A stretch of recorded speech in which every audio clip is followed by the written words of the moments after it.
तीन तरह का जल शिव को समर्पित होता है और वो तीनों तरह के जल का अलग अलग भाव है महाराज।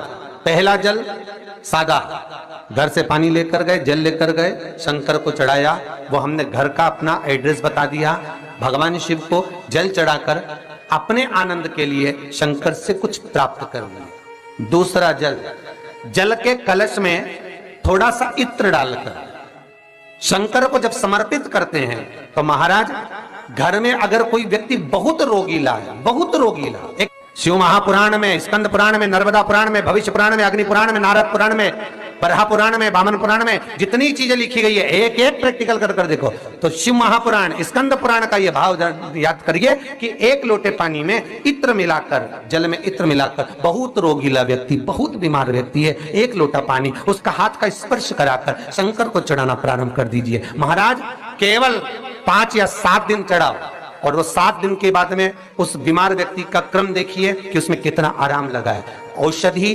दवाई काम करना प्रारंभ करी कि ना करी। केवल इत्र समर्पित, इत्र का जल।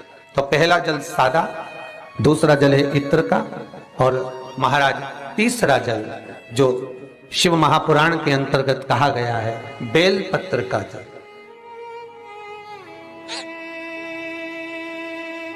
तीसरा जो जल है वो बेलपत्र का जल। बेलपत्र का जल कैसा?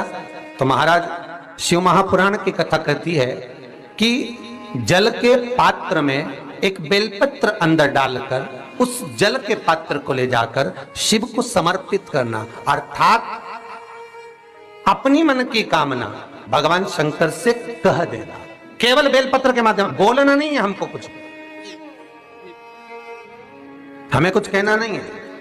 3 तरह का जल का जो व्याख्यान वर्णन किया गया, एक सादा जल जो भगवान को कहा, आपने अपना एड्रेस बता दिया, आपने अपने मन का भाव बता दिया। इत्र का जो जल चढ़ाया गया वो केवल रोग मुक्ति के लिए चढ़ाया गया। और तीसरा बेलपत्र, अगर उस जल में एक बेलपत्र भी पड़ी हुई है और वो बेलपत्र पड़ा हुआ जल आप जिस भाव से चढ़ा रहे हो, जिस कामना से चढ़ा रहे हो, शंकर वो कामना आपकी पूर्ण कर। इस वीडियो को लाइक करें, हमारे चैनल को सब्सक्राइब कर बेल आइकन जरूर प्रेस करें।